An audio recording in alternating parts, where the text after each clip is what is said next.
Va in onda Lingue e Dialetti.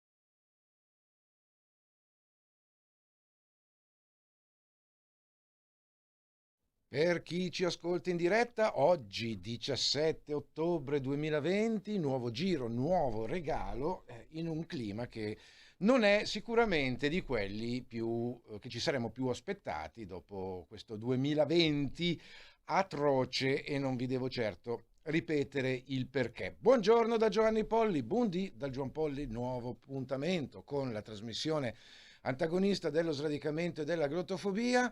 E oggi di tutto un po', però ripartendo da un articolo che mi ero fermato appunto, nella cui lettura mi ero fermato per questioni meramente temporali. Voi sapete che questa trasmissione si occupa di lingue regionali o minoritarie e le loro varianti impropriamente chiamati dialetti, dal 1997, ma in particolare ho un anno che è il 2020. Nell'anno 2020 per la prima volta ho voluto aprire questa trasmissione che un tempo si chiamava, non a caso, Lingue e Dialetti della Padania, pensate un po', ma ho voluto che si chiamasse Lingue e Dialetti punto e aprisse i microfoni a tutte le lingue, non soltanto dello Stato italiano, ma di tutto il mondo, lingue che soffrono la minorizzazione e quindi che soffrono la minaccia di estinzione dovuta all'incapacità o comunque alla precisa scelta degli stati centrali di rispettare le differenze linguistiche.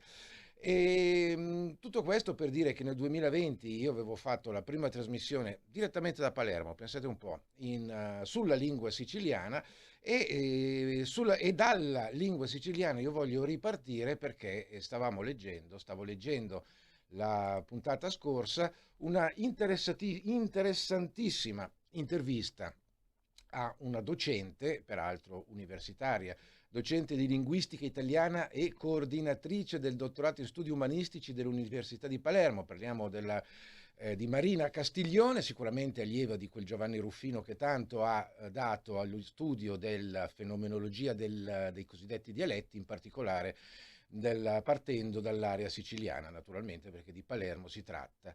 Allora, non sto ovviamente a rileggere tutto quanto perché l'intervista apparsa sul sito Malgrado Tutto, che sembra una testata, a quanto pare, nata da una idea e da un'approvazione niente poco di meno che di Leonardo Sciascia, per cui pensate un po', veramente una testata storica.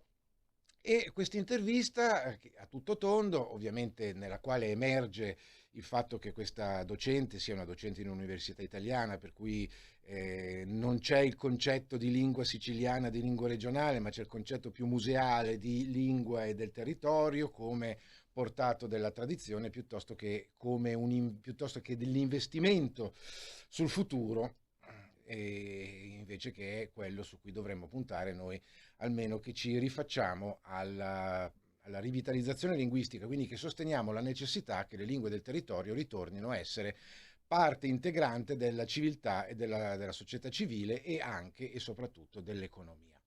E proprio sul futuro c'è una domanda che era quella che alla cui risposta non avevo ancora letto. E ripartiamo da qui.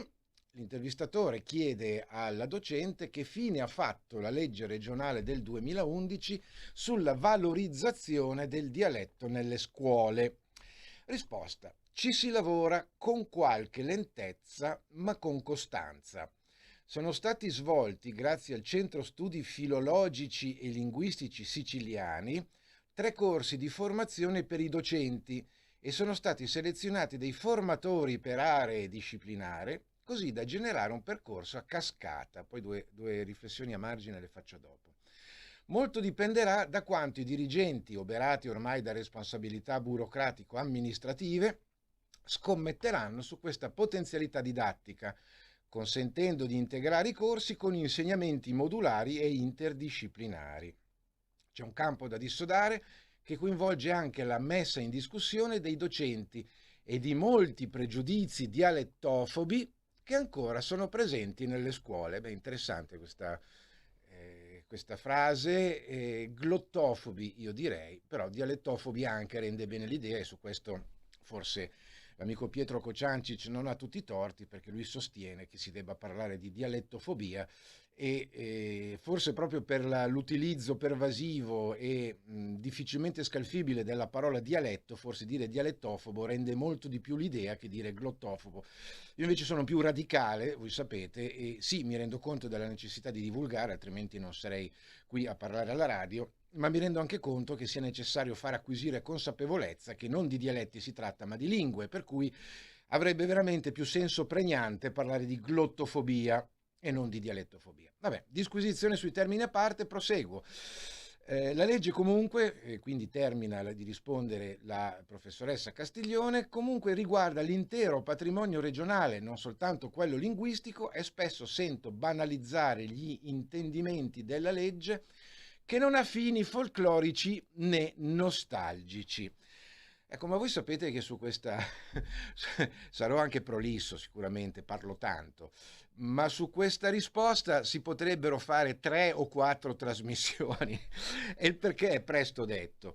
Allora, se a occuparsi del, tra virgolette, dialetto nelle scuole è un centro di studi filologici e linguistici, con tutto l'enorme rispetto che è dovuto a questi centri di studi filologici, perché naturalmente se non ci fossero loro non ci potrebbe essere tutto il resto, però a me viene da pensare, perché sono abituato dall'esperienza a pensare male in questi casi, sono portato a pensare che tutta questa formazione di docenti, 3 corsi di formazione per docenti, selezionatore dei formatori per aree disciplinari, lo dico perché io ho fatto formazione ai docenti, per cui credo di avere titolo.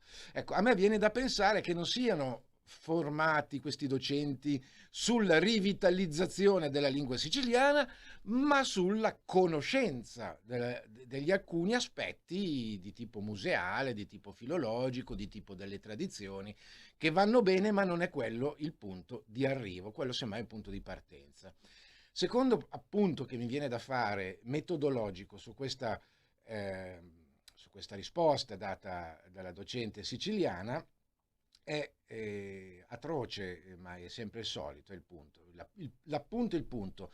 La legge riguarda l'intero patrimonio regionale, non soltanto quello linguistico, per cui ancora una volta non ci si focalizza su un aspetto e si porta avanti bene quello senza perdersi in 1000 rivoli, ma dentro nella lingua ci si mette la storia, la cultura, le tradizioni, eccetera, eccetera, eccetera.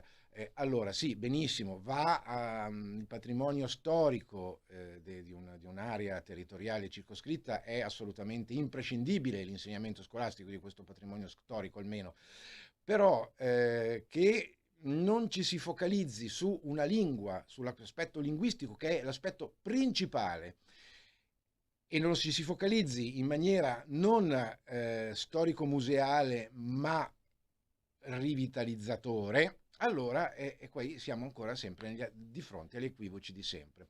Poi interessante ovviamente quello che la chiusa di questa risposta: spesso sento banalizzare gli intendimenti della legge che non ha fini folclorici né nostalgici.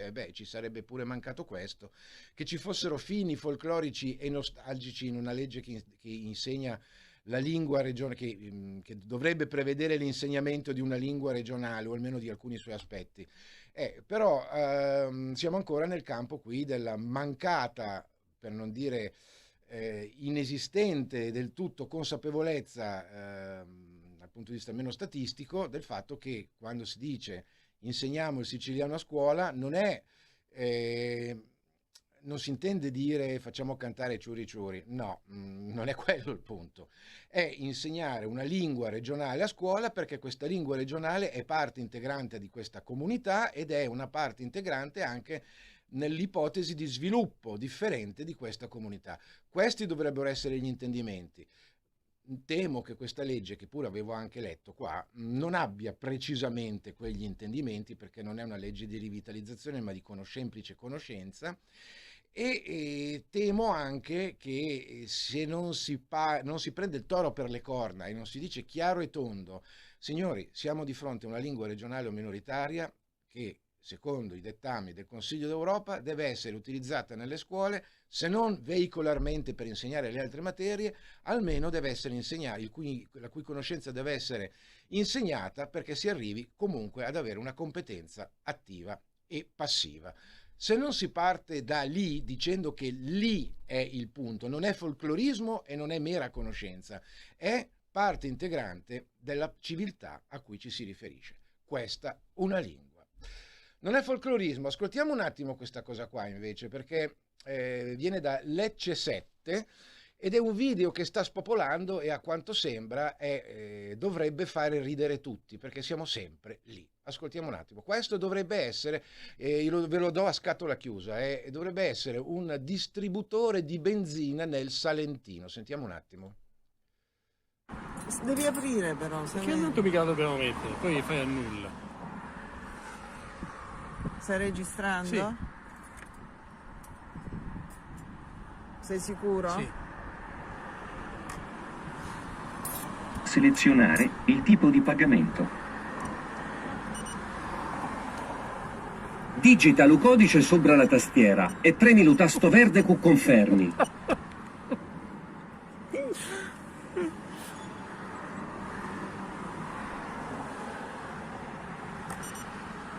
Ficca la carta. Scocchia l'erogatore sopra lo schermo. Ane all'erogatore 4. Ma come si ferma qua? Con questo. Allora, queste due persone facevano una cosa che tutti gli automobilisti fanno, si sono fermati in un distributore per fare benzina. È successo che a un certo punto le istruzioni automatiche che sono state date dalla cassa automatica dove si è inserito il bancomat o la carta di credito si è messa a parlare più o meno in salentino. Allora, la reazione, probabilmente non vi nego, l'avrei avuta anch'io, la reazione istintiva è stata quella di ridere, ok? Ecco, allora immaginatevi in viaggio in Catalunya, vi fermate a un distributore automatico e il distributore automatico, la cassa automatica di questo distributore si mette a parlare in catalano. Vi mettete a ridere? Io credo proprio di no. Poi magari qualche idiota, scusatemi, si mette a ridere lo stesso perché non ha capito un tubo di quello che è la lingua catalana, del significato che ha la lingua catalana in Catalogna. Per cui può anche darsi che qualcuno si metta a ridere e magari si metta anche a scandalizzarsi, no? I nazionalisti purtroppo hanno sempre lo stesso odore ovunque. Ma nazionalisti nel senso di Stato centrale, ecco, non ingeneriamo equivoci. Ecco, invece questo video, che peraltro è molto istruttivo e ripeto, l'ho tratto da Lecce 7, lecce7.it, mostra la sorpresa divertita, poi lo sapevano perché sennò non avrebbero registrato queste due persone, peraltro comunque non so chi siano, nessuno sa chi siano perché è virale questo video e bisogna ringraziarle, su YouTube lo trovate. Però come viene portato, come viene spiegato, naturalmente viene spiegato da questa testata online, anche qui in chiave che bello e simpatico, come fa ridere. Ecco, la pompa in dialetto spiega come fare benzina, scocchia l'erogatore sopra lo schermo. Perdonate la mia pronuncia salentina pessima, però questo c'è scritto nel titolo. Il video e l'articolo è del 12 ottobre, per cui sono 5 giorni fa. Il video sta popolando in rete, forse una trovata umoristica per far sorridere gli automobilisti di passaggio. È probabile che si tratti di un distributore neretino, vabbè, quindi stiamo parlando di Salento, quindi varie aree del Salento. A dire il vero, la voce era molto impostata seria, non era una voce come potevano essere, non so se ve li ricordate, ne avevamo parlato a suo tempo, il TomTom, quando il TomTom aveva lanciato il navigatore del quale oggi, ahimè, si perde un attimo anche il contatto, perché ormai siamo tutti abituati a navigare con lo smartphone, per cui anche quella che sembrava una novità rivoluzionaria nel giro di pochi anni è tramontata. Ecco, vi ricordate, il navigatore TomTom aveva addirittura indetto un concorso per le voci comiche che avrebbero dovuto leggere le indicazioni stradali nei vari dialetti. Ecco, quindi lì erano voci comiche, dichiaratamente richieste comiche. Ovviamente chi vi parla non è che fosse molto contento, però le considerazioni che faccio, ahimè, sono sempre rimaste quelle. Questa voce invece, l'avete ascoltata, della cassa automatica, è una voce che è impostata seriamente, quindi potrebbe tranquillamente essere una cassa automatica di un territorio dove il bilinguismo è la norma, quindi è particolare, il bilinguismo, l'utilizzo comunque della lingua del territorio è la norma, quindi non è che si mette a ridere, fa delle inflessioni strane, eccetera, no, parla una lingua molto impostata, con una voce molto impostata, utilizzando termini della lingua salentina, che poi, voi sapete, è una lingua affine, se non la stessa, al siciliano.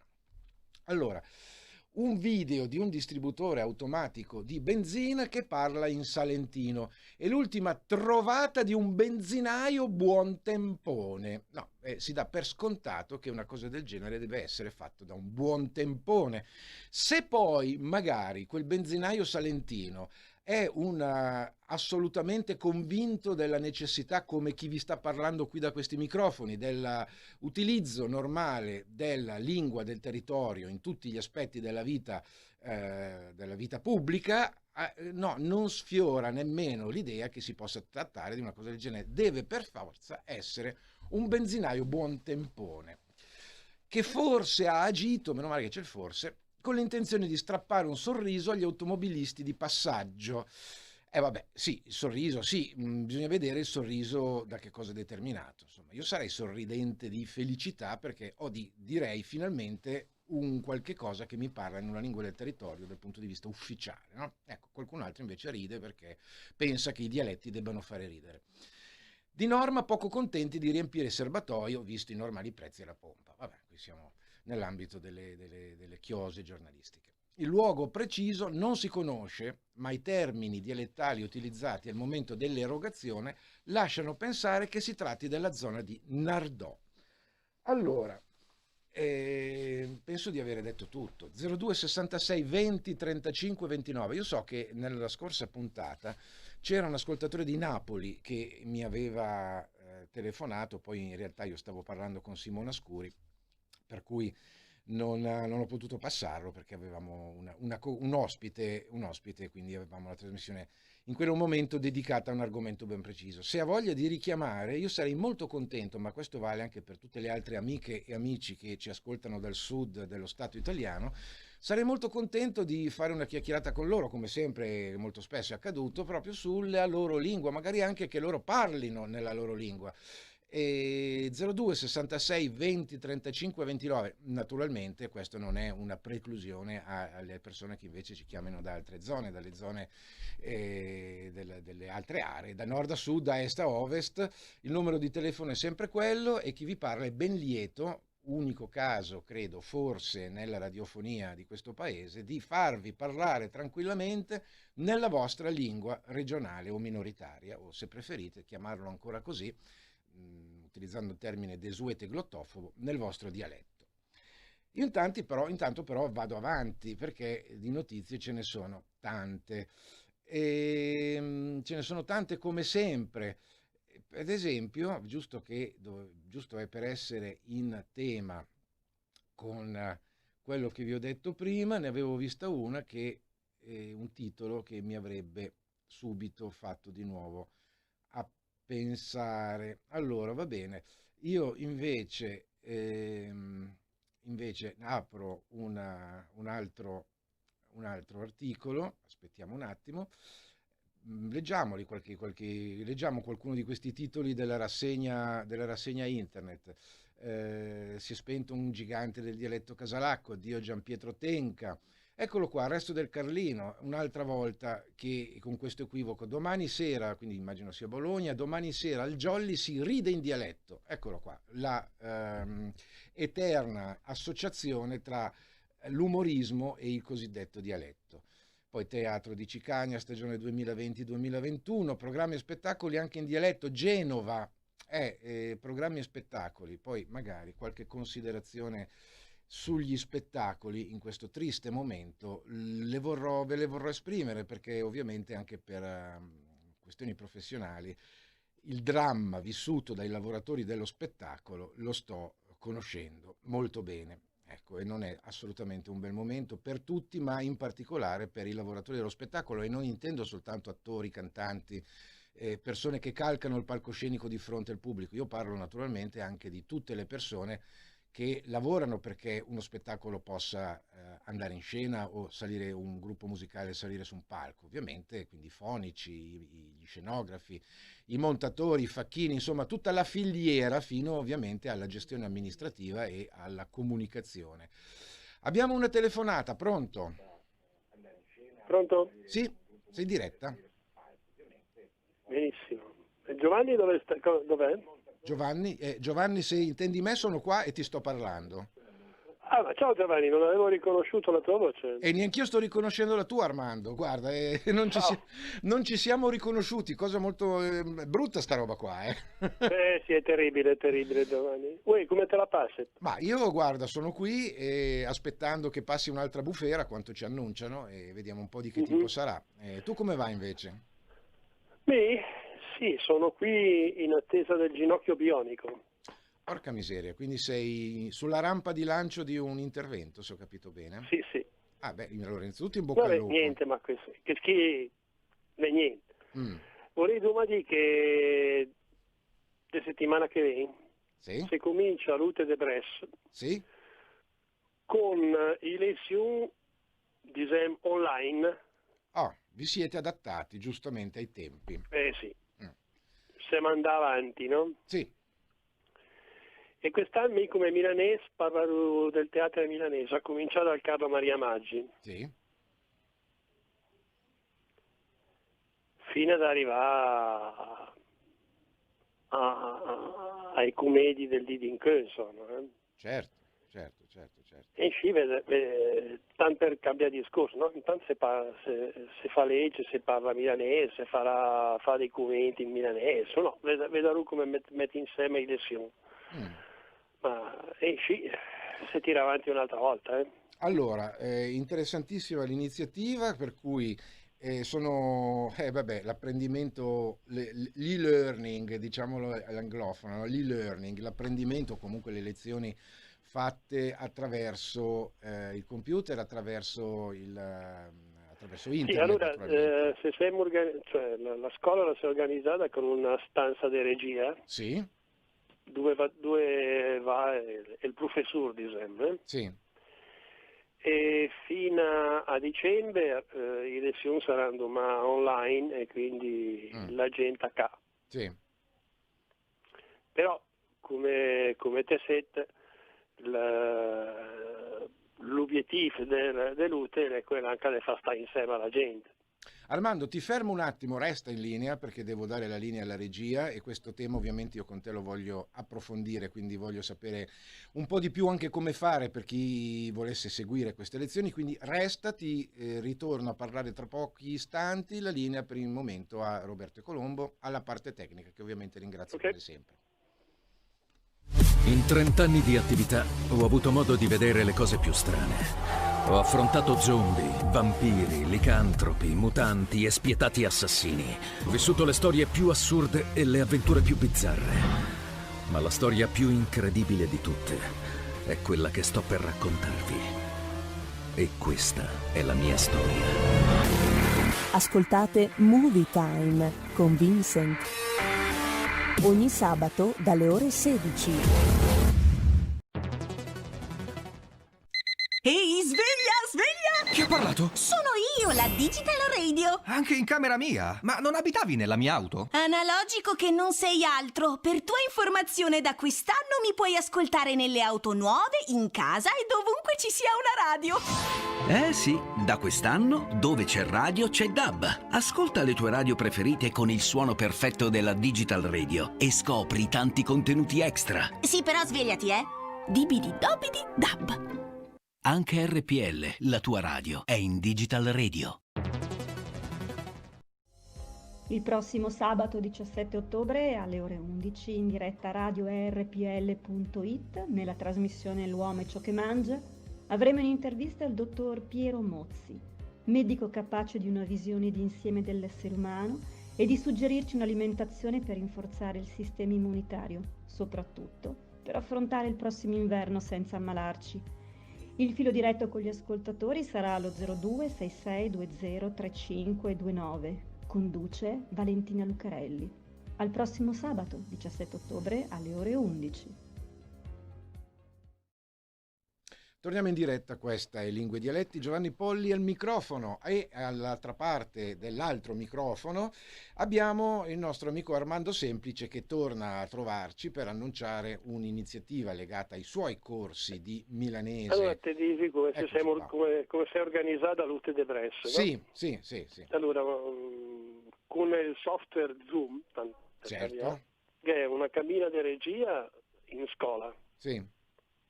E fino a dicembre le lezioni saranno online. Sì.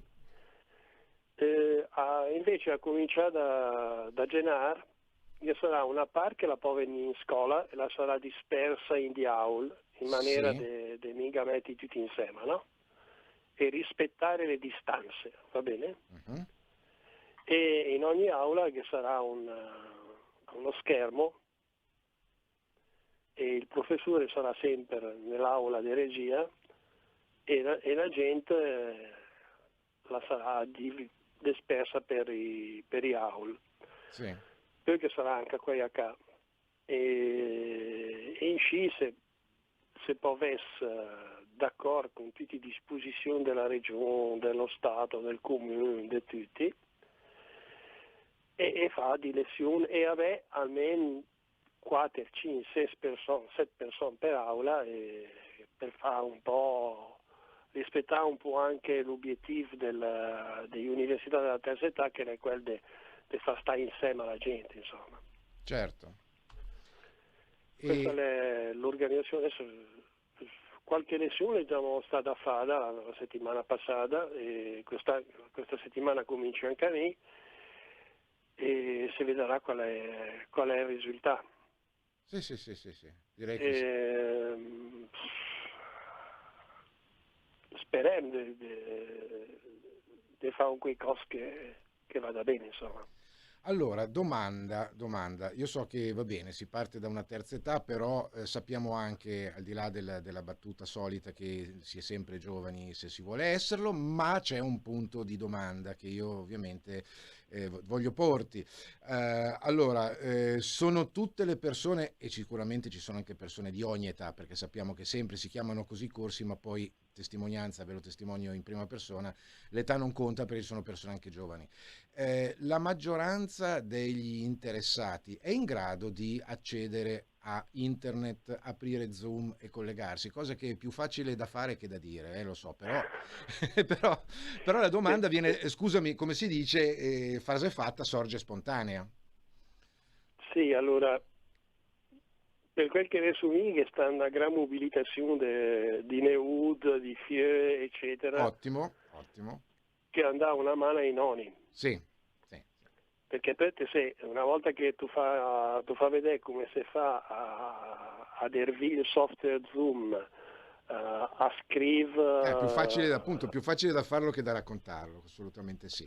E se tu ti fai come la fa la mia con il suo figlio che la ciappa nota su un foglietto di quel che fa,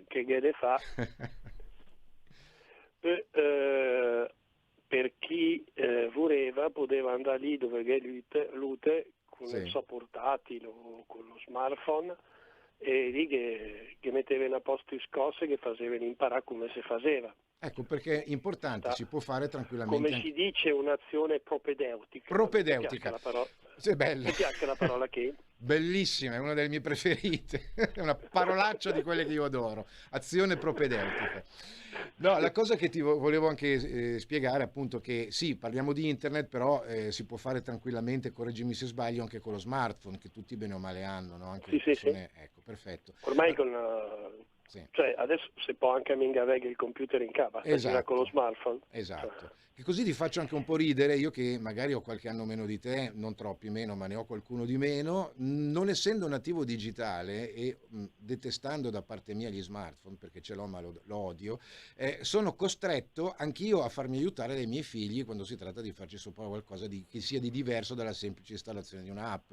Per cui confesso... Chiamiamolo un tentativo di ricostruire una famiglia come si deve. Bravo, ci siamo arrivati, ci siamo arrivati. Lo scambio intergenerazionale nasce esattamente così, ma io ricordo di quando aiutavo mio papà, parliamo di qualche decennio fa, a capire come funziona il videoregistratore, no? Per cui spostiamoci un po' che, ecco, ogni generazione ha sempre quella che viene dopo che lo aiuta in qualche cosa, c'è poco da fare. Chiaro.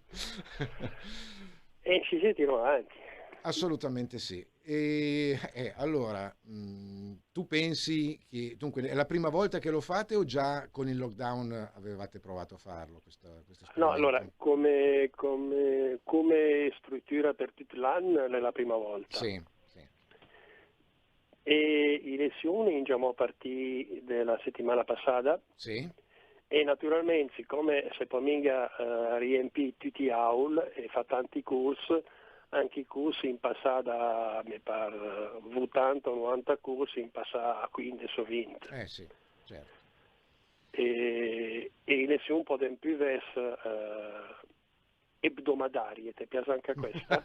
Questo è un francesismo, settimanali, traduciamo per i non addetti, come diceva qualcuno. E quindi si fa una volta ogni 15 giorni. Una volta ogni 15 giorni. Quindicinali, e qui non ci sono parole complicate per dirlo, almeno speriamo, magari esistono, ma lasciamole stare. Naturalmente se devi accettare un quel compromesso. Sì, per forza. Ma l'importante è tenere accesa la fiammella, perché qui veramente, come dicevo prima, e poi questa riflessione magari la sviluppo insieme a voi, per il mondo dello spettacolo qui siamo veramente... Scusatemi, è una battuta poco simpatica, ma siamo nelle pesti, Siamo veramente... Ho visto le tue fotografie con la bresciana. Sì, qui stiamo rivelando degli altarini che sono rivelabili soltanto in piccola parte. Sì, grandissima Viviana Lafranchi, che noi abbiamo conosciuto qualche anno fa perché ha pubblicato un disco, un CD con delle canzoni nuove in pop bresciano bellissimo, veramente, a parte che lei è veramente brava, ha una voce molto, molto significativa. Me la ricordi? Non te la ricordi tu? Sì, me la ricordo. Te la ricordi? No, è bravissima. Bravissima, ha fatto questo lavoro in bresciano, però lei non canta soltanto in bresciano, canta anche in italiano. Tra l'altro ha appena pubblicato un disco.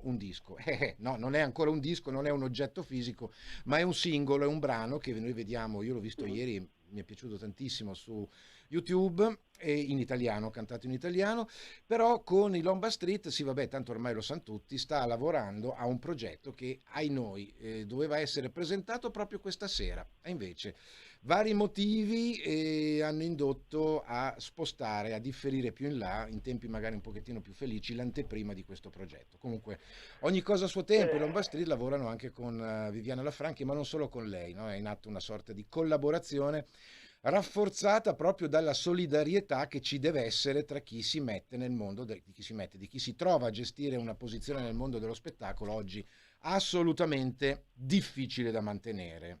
E quando si vedrà il Lomba Street a far ballare la discoteca? Un brano disco potrebbe essere anche in programma, volendo, sai?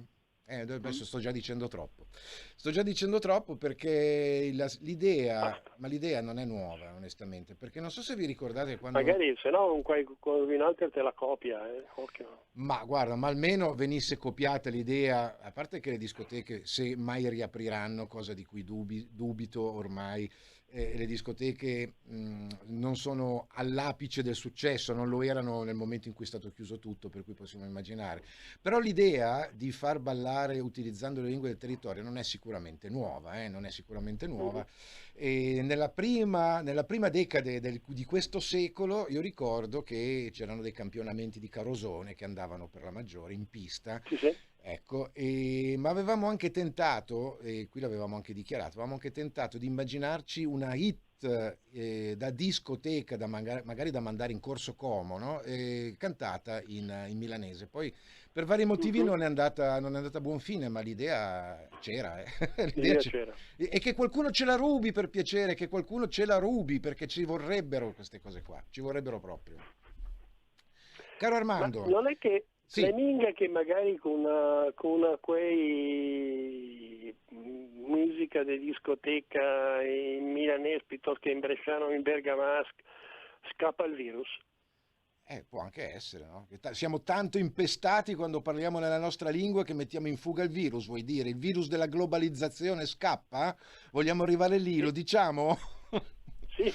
Scacciamo il virus della globalizzazione. Ecco, mi hai suggerito un altro sottotitolo per questa trasmissione. Disinfettiamo il virus della globalizzazione con le nostre lingue. Guarda, vedi che siamo una fucina di idee. Armando, se te pensi che è un articolo del Monsignor Viganotte, sai chi è, no? Sì. Ti senti parlare? Sì, ho sentito parlare di Che Monsignor dice Viganotte. che l'ultima enciclica è un peana al nuovo ordine mondiale. Ok, ti fermo, perché altrimenti apriremmo un off topic incredibile. A me dispiace perché questo Papa, adesso poi vedimi che mi trascini dentro anche in cose su cui non vorrei mai parlare. Questo Papa all'inizio, col fatto che è piemontese, che sa parlare piemontese e che ha parlato e che ha salutato in piemontese, pensate una come Emma Bonino, il che è tutto dire, però indipendentemente da chi ha salutato in piemontese, il fatto che abbia comunque espresso qualche cosa in lingua piemontese, lui stesso conosca la lingua piemontese, mi aveva fatto ben sperare, non perché io appartenga alla Chiesa, ma in ogni caso la Chiesa come fenomeno sociale, l'ho sempre detto, è molto importante che abbracci le lingue del territorio. Ecco, e poi mi sa che insomma non sta finendo molto bene da quel punto di vista lì. Non ho ancora visto ufficializzare le messe in lingua piemontese, ahimè.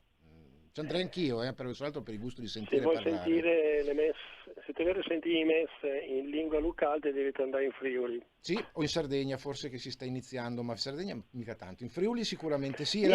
Mi con l'antica credenza di Sant'Ambrogio comincia a voltare in milanese il messale ambrosiano. Me lo ricordo, ne avevamo parlato. Come sta andando quella Però operazione? è un lavoro che solo quando finirà, insomma. Le lunghe, È spesso, lungo e spesso. Poi chissà se l'Arcivescovo di Milano vi darà la benedizione. Questo qui no. Ecco, no. Ci provochiamo. Anche Moel Martini magari. Forse Carlo Maria Martini gli dici che l'avrebbe potuto fare, ma chi ha memoria storica... Sì, come Carlo Maria Martini l'ha accettato il Vangelo tradotto in milanese dal Circolo Filologico come Liber Sacer. Sì, esatto. Io tra l'altro ne ho 2 copie, non so com'è, ma me ne sono trovate 2 copie di quel volume, insomma, notevole. Ora di che se che non bisogna una copia te la paghi. Sì, però vieni anche ad aiutarmi a disfare gli scatoloni dove c'è la seconda copia, perché so che è lì, perché l'avevo rimessa dentro quando ho fatto gli scatoloni dalla redazione del quotidiano, e quindi so che è lì, ma lì giace per ora. La prima no, ce l'ho in casa. Allora, per dire i lavori che fa, che sono 3 a fa, no? Sì. Fu finì la voltata in milanese dell'opera Tre soldi di Brecht. Notevole. Che adesso lei in mano alla poetessa Paola Cavanna, per mettere a post alla Paola Cavanna, quella che la Verminga venia a Radio Padania. Ma la conosco molto bene. L'autrice dei testi anche che poi cantano in Lomba Street una volta all'anno quando esce il CD curato da lei. Esatto. Che la mette a post i canzoni. Sì. Bel personaggio, è piena di canzoni, no? Sì, come no. Allora lì che è una poetessa, le andrei a mettermi a posto. Mac the Knife, giusto? Sì, esatto, giusto. E il Mackie Messer, la ballata degli sposi, era roba lì. Kurt Weill, l'autore delle musiche di Bertolt Brecht, tra l'altro musiche bellissime, tra l'altro. E infine adesso per passare il tempo invece sono andrei a voltare in milanese le 3 scritture del Bonvesin della Riva. Quindi da questo padano arcaico al milanese contemporaneo? La scrittura negra, la scrittura rossa la scrittura dorata. Ma vedo che non ti sei, cioè che questo periodo qua è un periodo di fermo dal punto di vista fisico, ma mentale sta portando a degli esiti mica male. E almeno quello fa funzionare. È una buona speranza per se mai vedremo, non dico la normalità di prima, perché ci fanno di tutto per dirci che non ci sarà mai più la normalità di prima e io ogni volta faccio gli scongiuri debiti. Però quando riusciremo a respirare un pochettino di più, mi auguro che siano veramente le basi su cui ripartire in maniera un po' diversa, no? Sì, io me lo auguro. Sì, lo spero anch'io, e speri anche lì. Armando, ascolta, Sì, io sì, ti... tu contassi un po' di roba, assolutamente sì, però io prima di salutarti ti chiedo di dirmi cosa deve fare una persona che vuole seguire i corsi dell'Università della Terza Età di Bresso, i corsi online, in particolare quelli che curi tu sulla milanese. Cosa deve fare? Dove deve telefonare, Sì. deve telefonare, prendere appuntamento, non so, parlare con la segreteria. Sì. Ti do il numero? Sì, assolutamente sì. Allora, Più che a me lo fammi devi vedere dare se- a tutti gli ascoltatrici, a tutte le ascoltatrici e ascoltatori che vogliono informarsi, possono chiamare il o lo, dipende da cosa inizia. Aspetta, arrivi, un momento. Sì. Armando, intanto io farei entrare una persona che ti conosce, che magari... 02, scusami. no, vabbè, allora aspetta un attimo. 02 36 36 64 64 42 42 52. 52. Ripeti tu. Oppure può scrivere Sì, a sì. info@unibresso.it. info@unibresso.it, ripeti il numero? 02 Sì. 36 64 42 52. Armando, fermati lì perché fermati lì. C'è una persona che ti vuole salutare. Chi è? Chi è dall'altra parte? Chi è? Lo capisco tutto questo movimento. Pronto? Sì, sei qua. Con chi parlo? In questo momento con Armando, Lingue ciao. Dialetti e Giovanni Ecco, io Poggi. sono Nia Moretti, volevo vedere se potevo parlare con Juan e con Armando. Lo stai facendo, Lia, sei in diretta. Ah, ma perché c'è un caos, qui mi parlavano chiocciola, mica chiocciola. Sì, c'era allora, Armando che Juan, ciao. Ciao. Ecco, ho sentito che c'era anche Armando. È qui. Ecco, appunto, Armando. Se c'è una parola, sono qui ancora che ti aspetto, Mi senti? Sì, ma parlate uno alla volta perché sennò viene fuori una... Io purtroppo c'ho un ritorno, non sono in casa, non so. Allora, pare che questo dialogo non sabbia da fare, per cui Lia aspetta un secondo. Armando, Lia ti sta dicendo di chiamarla, punto, basta. Poi non voglio sapere altro degli affari vostri. Giovanni, sì, se sono d'accordo in termini di dalla Lia? poi ne parliamo. No, comunque Armando, dammi una telefonata prima. Comunque, siccome c'è molta confusione, Giovanni, Sì. io vi abbraccio, vi saluto la regia. No, adesso mi saluto io, ti lascio il microfono. Ciao. Armando, Ciao, un abbraccione, Armando Semplice, grazie, ci ha raccontato un po' di cose molto interessanti e importanti. Ciao Giovanni. Ciao Lia, tutto bene? Ciao caro, grazie, ciao. Ciao, benissimo. E così, dopo avere fatto fatica a parlarsi, ci hanno salutato i nostri due intervenuti. Va bene, 10:50 abbiamo dedicato, pensate un po' che bella par condicio, la prima metà alle lingue del sud e la seconda metà al milanese. E così va bene perché la par condicio e la partecipazione di tutte le culture è fondamentale, sempre, soprattutto qui a Lingue e Dialetti, lo ricordavo all'inizio. Dal 97 Lingue e Dialetti della Padania e poi dal 2000 Lingue e Dialetti di tutti, senza nessuna esclusione. Abbiamo ancora pochi istanti prima di arrivare al Big Ben che ha detto stop, che dirà stop, per citare un grandissimo patrono di tutti i conduttori radiotelevisivi. Naturalmente ricorderete Enzo Tortora con Portobello e invece io torno a dare una scorsa ai titoli così qua e là, dialetto curioso, Teatro di Cicagna l'abbiamo visto, Sant'Arcangelo nel weekend, Sant'Arcangelo di Romagna, poesie in dialetto, burattini, letture, giochi. Pensate un po', Sant'Arcangelo con i poeti di Sant'Arcangelo, i famosi da Pedretti, Fucci, ecco, è stata ed è tuttora uno dei fulcri dell'arte nella lingua del territorio, e parliamo di Romagna. Non molliamo, il dialetto riparte. Ecco, questo è già un titolo che mi intriga abbastanza, al di là poi delle singole iniziative. E il resto del Carlino, Reggio Emilia, non molliamo, il dialetto riparte, a raffica di stagioni, rispettando l'emergenza sanitaria, in scena Casalgrante, San Martino e Puianello, con le disposizioni anti-Covid-19 che riducono la capienza nei teatri e nelle sale spettacolo, sono destinati a calare vistosamente gli appuntamenti ricreativi e teatrali. Nel settore si cerca di reagire tentando di allestire serate rassegne, pur se con tutte le limitazioni previste dalle normative. Ecco, anche nel teatro dialettale le compagnie reggiane cercano di trovare spazi in cui esibirsi. Qui mi fermo, anche perché poi nascerebbe quel bel discorso, che non è un discorso mio, ma mi piacerebbe fosse un dialogo tra me e voi, sul dramma profondo che sta vivendo tutto il settore che è contiguo naturalmente al tema di questa trasmissione, dello spettacolo. Voi lo sapete che lo spettacolo, inteso come forma di comunicazione tra artisti e spettatori, è una delle forme più importanti delle fonti più importanti di conoscenza e di utilizzo attivo anche delle lingue.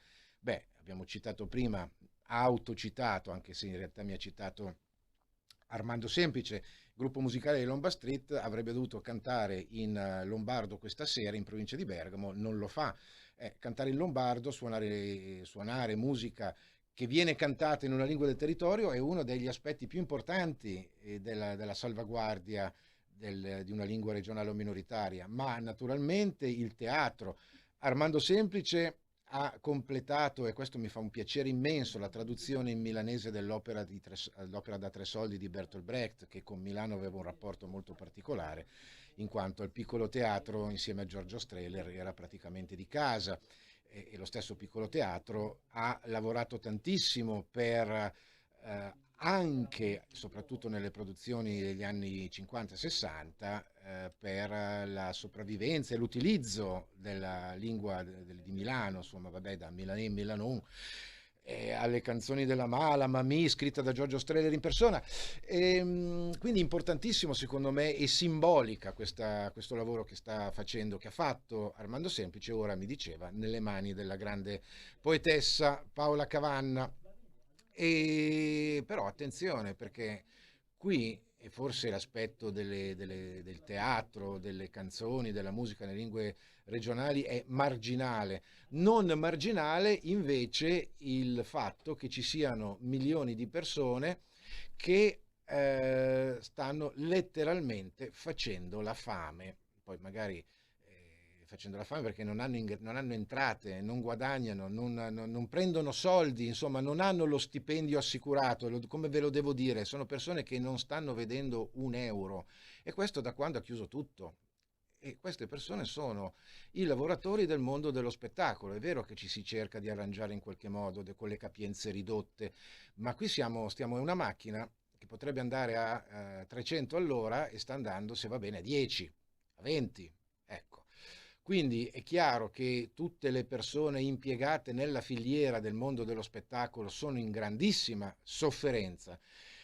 Io sto seguendo in particolare la battaglia che sta conducendo contro questo stato di cose assolutamente ignorato dalla politica che ci sta governando. Io sto seguendo appunto Claudio Trotta, che è patron della Barley Arts, tra l'altro ho avuto modo di conoscerlo di persona, e ha una posizione sulla sua pagina Facebook molto netta, molto lucida, molto radicale, se volete. Non si tratta di entrare in questo assolutamente allucinato e allucinante dibattito finto tra quelli che vengono battezzati negazionisti e invece i covidisti ipocondriaci ad oltranza. Non è quello il problema.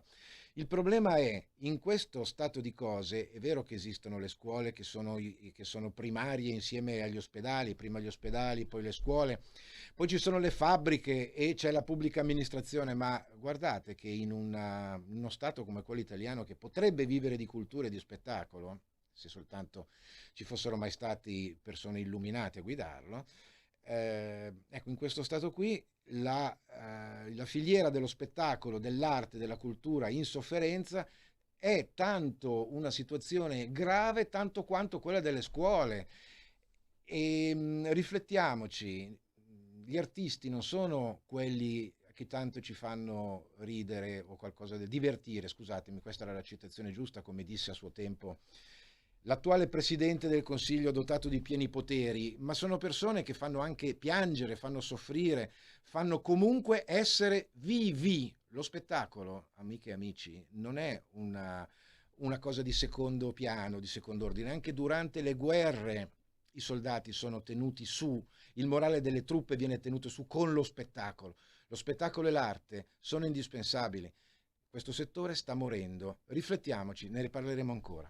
Per questa puntata è tutto, vi lascio all'appuntamento successivo con L'uomo e ciò che mangia della grandissima Valentina Lucarelli, da Juan Polli, un grandissimo Alegar e Arvezze. Avete ascoltato Lingue e Dialetti.